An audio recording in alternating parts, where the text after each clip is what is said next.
Amanda was a strikingly beautiful woman, so beautiful that many women in her city secretly wished they looked like her. Yet, as time passed, her beauty became a subject of mockery just because she was still unmarried at 35. Despite her beauty, one beautiful Saturday evening, she heard the sound of drums and joyous singing filled the air.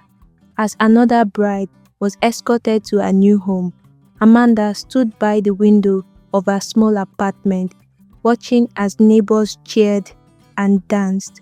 The bride, a childhood friend, was only 28. Amanda forced a smile, but deep inside, pain twisted in her chest. She turned away, unwilling to watch any longer. She went straight to the room and began to question herself. How many weddings had I attended in the past year alone? Too many to count, she said. Each one of the weddings was a painful reminder that at 35, Elle remained unmarried. Was there something wrong with me? I had prayed, fasted, and waited, yet God remained silent. That night, as she lay in bed, tears slipped down her face. God, when will my own day come? When will people gather to celebrate me? She whispered into the darkness, but only silence answered her. Morning came with its usual routine: cooking, cleaning, and preparing for work. Amanda was a hard-working fashion designer known for her intricate embroidery. Her customers adored her, but admiration for her talent didn't translate into suitors. At the shop, her assistant Susan hummed excitedly, "Auntie Amanda, have you heard? Nkechi is getting married next month." Amanda's heart clenched. Another one. She forced a smile. "That's wonderful," she said, pretending not to care. "Ah, auntie, don't worry. Your own husband will come soon," Susan added, sensing the tension. Amanda laughed bitterly. She had heard that phrase too many times. Would she be 40 and still hearing the same thing? That evening, her mother called. "Amanda, I saw a pastor today. He said you need deliverance. We must go for prayers." "Mama, please, I am tired," Amanda sighed. "You are tired? Don't you want to marry? Do you want to remain like this forever?" The words cut deep. Amanda had no answer. She simply ended the call and wept. A week later, Amanda was driving home when she saw a young man stranded by the roadside. His car's hood was open and frustration was written all over his face. Without thinking twice, she pulled over. "Are you okay?" she asked. The man turned, surprise flashing in his eyes. He was handsome, with deep brown skin and an air of confidence. "Ah, my car just broke down. I've been trying to get help, but it's late." He sighed.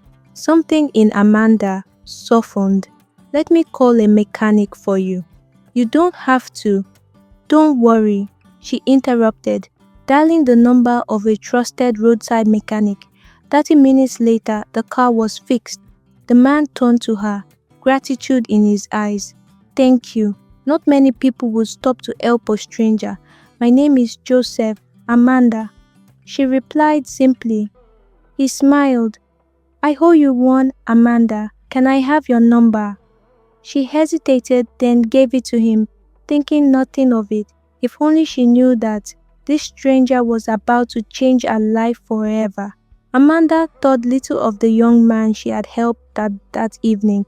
To her, it was an act of kindness, nothing more. But the next day, her phone buzzed with an unfamiliar number. "Good morning, Amanda. This is Joseph. I just wanted to say thank you again for yesterday."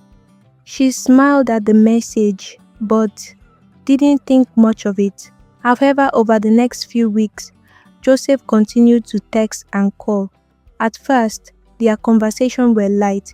He would ask about her day, share small jokes, or talk about his business.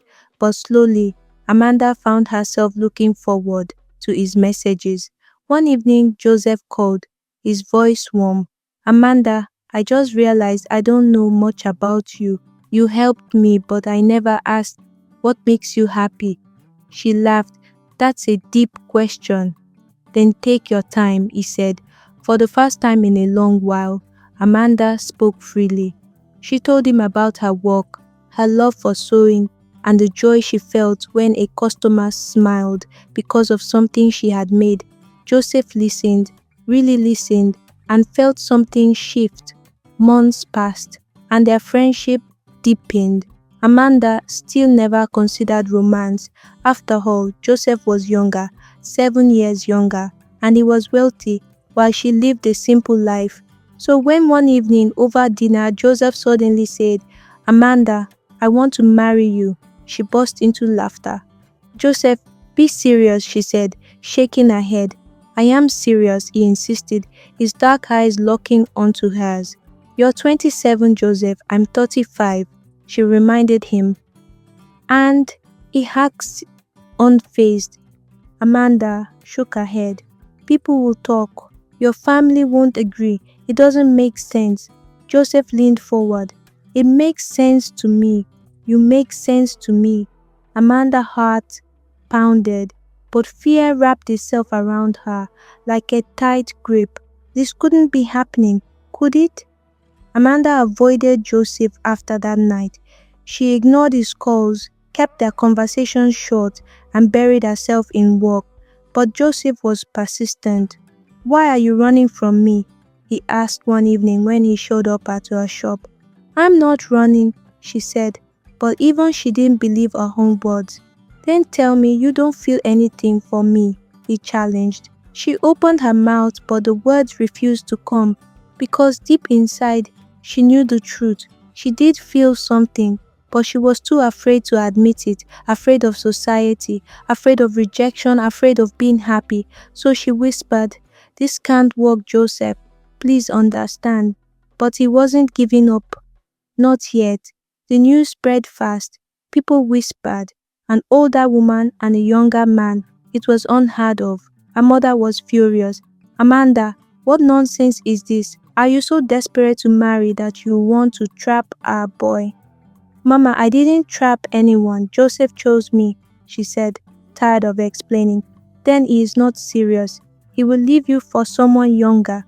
Her mother's words stung. Was that true? She questioned in her mind. Was Joseph just caught up in the excitement? When Joseph's family found out, they were even worse. His mother called him a disgrace. His father threatened to cut him off, but Joseph stood firm. "I love Amanda. I will marry her, whether you support me or not." Amanda was overwhelmed. Was love enough to fight this battle? Amanda sat alone in her room, her thoughts spiraling. Could she really go through with this? Could she ignore the whispers, the judgment, the disapproving looks from Joseph's family, and even her own mother? She had spent her whole life waiting for love, praying for a man who would see her worth. But now that it had come in a form she never expected, she was afraid to embrace it. Her best friend, Lydia, visited that evening. "Amanda, let me ask you something," Lydia said. "Do you love Joseph?" Amanda hesitated. I care about him." "That's not what I asked," Lydia pressed. "Do you love him?" Tears welled in Amanda's eyes. "Yes," she whispered, but love isn't enough, Lydia. The world is against us." Lydia held her hand. "The world will always have something to say, my dear, but at the end of the day, it's your happiness that matters." That night, Amanda lay awake, Lydia's words echoing in her heart. Could she really fight for her own happiness? And Joseph was not a man who gave up easily. Days turned into weeks, and he continued proving his love in ways Amanda never imagined. He showed up at her shop every morning with breakfast, insisting she needed to eat well. He called her during the day just to hear her voice. He took her to dinner, made her laugh when she wanted to cry, and reminded her every single day that she was loved. One evening, as they sat by the beach, he looked at her and said, "Amanda, I know you are scared, but I won't stop fighting for you. I just need you to meet me halfway." Amanda looked at him. This man who had already risked so much just to be with her. Maybe, just maybe, it was worth the fight. The biggest storm came when Joseph's mother paid Amanda a visit. The older woman sat stiffly, in Amanda's small living room, her disapproval heavy in the air. "I will not waste words," she said. "Leave my son alone." Amanda's heart pounded. "Ma, with all due respect, Joseph is a grown man. He knows what he wants." Joseph's mother replied, "He is young and foolish, but you are an older woman who should know better." Tears burned in Amanda's eyes, but she held her ground. "I never planned for this to happen, but I love him. I didn't trick him. I didn't force him." Joseph's mother stood, her expression cold. "If you truly love him, you let him go." When she left, Amanda broke down. Was love worth all this pain? That night, she called Joseph. "I can't do this anymore," she said through her tears. "I won't come between you and your family." Joseph was silent for a long time. Then he said, "Amanda, listen to me. I choose you. No matter what happens, I choose you." And for the first time, Amanda let herself believe that maybe, just maybe, love could win. For the first time in a long while, Amanda stopped running. She decided to trust Joseph, not just his words, but his actions. "Are you sure about this?" she asked him one evening as they sat under the mango tree outside her house. Joseph smiled and took her hands in his. "I have never been more sure of anything in my life, Amanda." She exhaled slowly. "Then we fight together." The days that followed were not easy. His family continued to pressure him, but Joseph stood his ground. Amanda's mother still had her doubts, but she softened when she saw how committed Joseph was. The whispers in the community didn't stop, but Amanda no longer cared. She had spent years waiting for love, and now that it was here, she refused to let fear steal her happiness. At first, Joseph's father was firm in his refusal. "If you marry that woman, you are no longer my son," he declared. His mother wept, begging him to reconsider, but Joseph remained steadfast. "I love her, and I will marry her with or without your approval."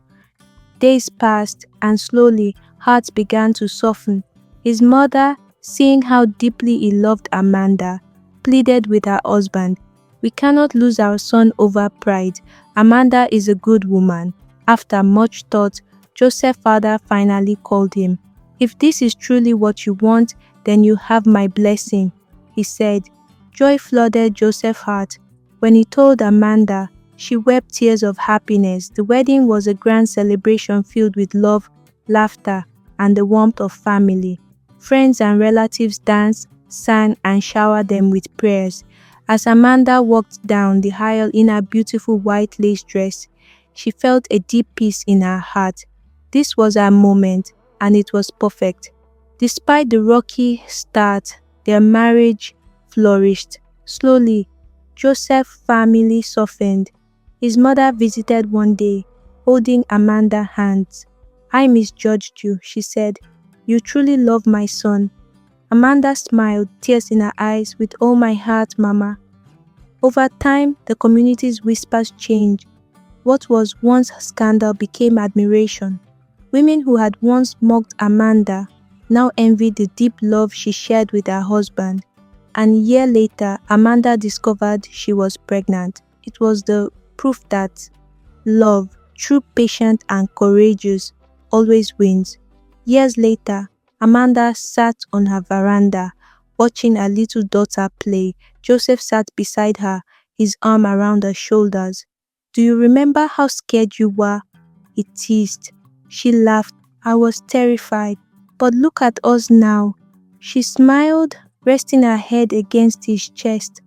God knew what he was doing all along. And with that, she finally understood what is meant for you will never pass you by. When the time is right, everything falls into place. That was the end of the story. Thank you for your time, and I hope you enjoyed the story.